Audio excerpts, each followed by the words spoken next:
はい、こんにちは、梅野です。本日は新緑の撮り方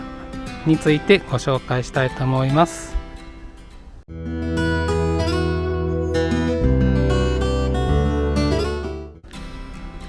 はい、ではまずここ撮っていきます。新緑の色が綺麗に出るのは、太陽を背中にした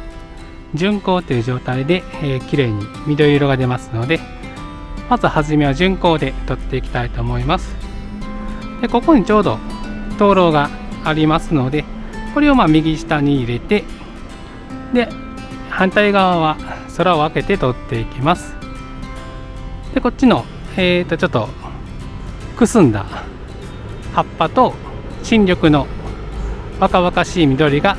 ちょうど対比になると思いますので、こういう構図で撮っていきたいと思います。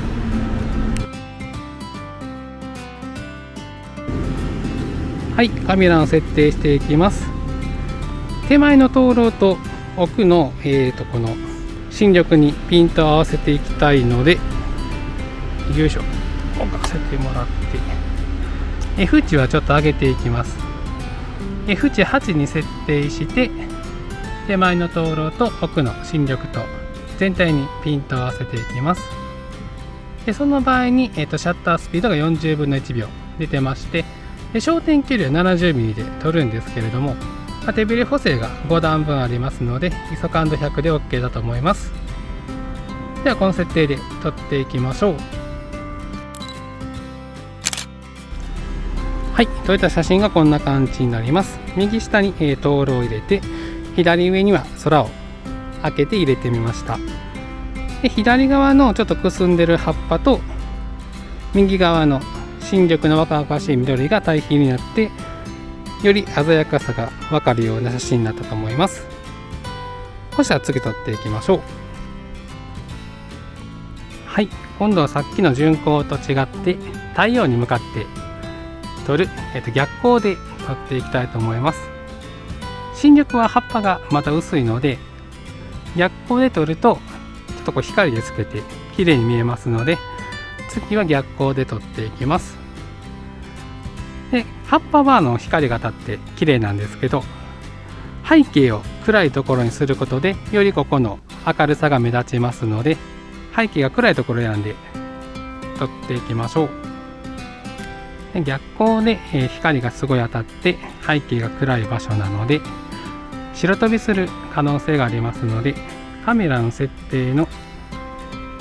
速攻モード、ここをハイライト重点速攻にしてもらうことで白飛びすることを抑えられます。で背景の暗いところはより暗くなって撮れますので、明暗差のギャップができてより目立つと思います。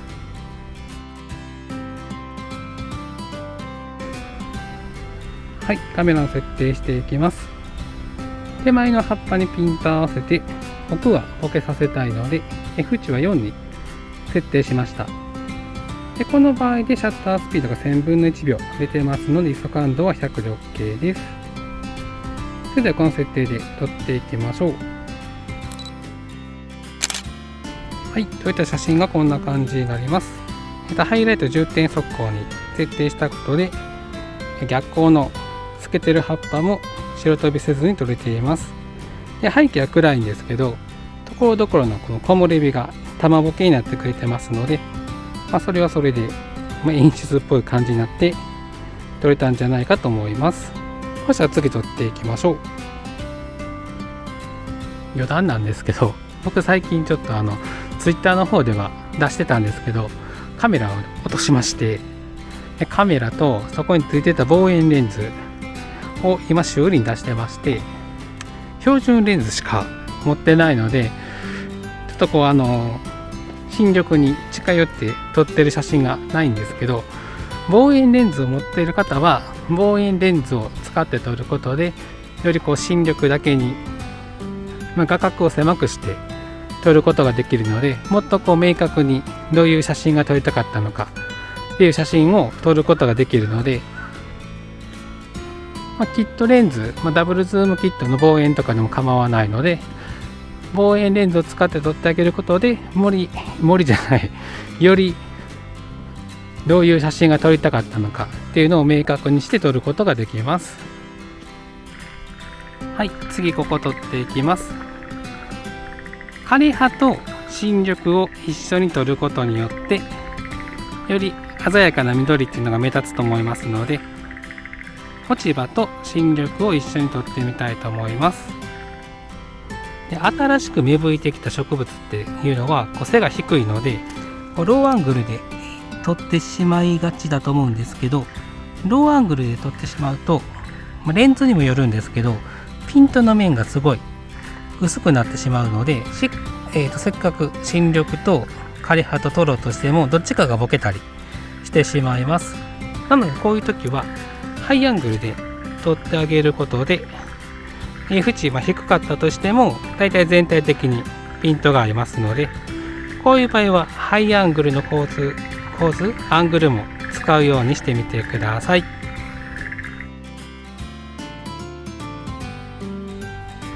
はい、カメラの設定していきます。ここも F4 に設定してちょっと解像感を出しつつ撮っていきます。で、この場合でシャッタースピード1000分の1秒出てますので ISO 感度は100で OK です。それではこの設定で撮っていきましょう。はい、撮った写真がこんな感じになります。新緑のところと、他の周りが枯葉で囲まれてますので、よりこの新しい緑っていうのが入ると思います。で、ちょうどここね、木漏れ日が当たってくれてて、よりスポットライトみたいな効果になっていいんですけど、次の項目でね、このスポットライトやろうと思ってたんでちょっとかぶるんですけど、次も撮っていきましょう。はい、次は木漏れ日が当たっているところを狙ってみましょう。ちょっとビデオカメラだと全体的に明るいんで分かりにくいんですけど、ここの葉っぱに光が当たってまして、ちょうど下にねこの枯葉もあって、この2つが木漏れ日になってますが当たってます。で、周りは影になってますので、ここをですねさっきと同じハイライト重点速攻、ここのハイライト重点速攻を使いつつ、この露出値っていうのをぐっと下げてあげることで明暗さが生まれて、スポットライトが当たってるみたいに表現できますので、ちょっとそんな感じで撮ってみましょう。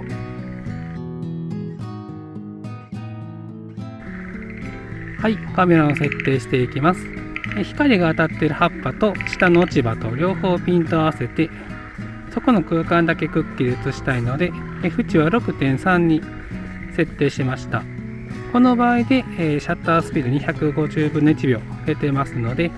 手ブレしないので ISO 感度100で OK です。で、露出値は、マイナス2に設定して、光が当たっているところ以外は暗くしてスポットライトの効果を出して撮ってみたいと思います。はい、といった写真がこんな感じになります。葉っぱと下の落ち葉のところに光が当たってて、露出値マイナス2に設定して撮ったので、周りは暗くなることでスポットライトみたいな効果を出すことができました。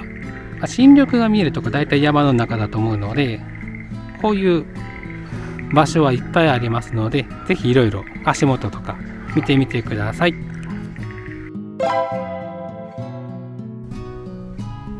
はい、次は新緑の全体の写真も撮ってみましょう。ここの、木が結構斜めに生えてまして面白い形をしているので、ここの木の部分と新緑とで下に石段がありまして、これもこう曲がっていってくれているので、ここを縦構図で切り取ることで下の石段で奥行き感とでこう来てる木を囲って撮ることができるので、ここを縦構図で撮っていきたいと思います。はい、カメラの設定していきます。F 値は 6.3 にして、そこそこ全体にピントを合わせて、奥のお寺みたいな建物はちょっとボケさせて撮っていきます。で、この場合でシャッタースピード100分の1秒になってますので ISO 感度は100で OK です。それではこの設定で撮っていきましょう。はい、そういった写真がこんな感じになります。右上はこう新緑の木で覆うように埋めまして、左下は石段が手前から奥に続いていくことで遠近感を出してくれていると思います。で背景の、神社みたいなところは設けさせたかったんですけど、ちょっと距離感の関係でしっかりピントが合ってしまいましたけど、これはこれで OK かな。全体を撮ることで、空も入るんですけど、この緑のフレッシュさというか、そういう感じも分かるようになってます。はい、今日は新緑の撮り方についてご紹介しました。他にも露出値をわざと上げてハイキーで撮ったりするのもいいんですけど、ちょっとハイキーの撮る写真っていうのは僕苦手なんで、なんかうまいこといかなかったので、試してみてください、ご自身で。そしたら、今日はだいたい撮り終わりましたので帰りたいと思います。また次の動画でお会いしましょう。さようなら。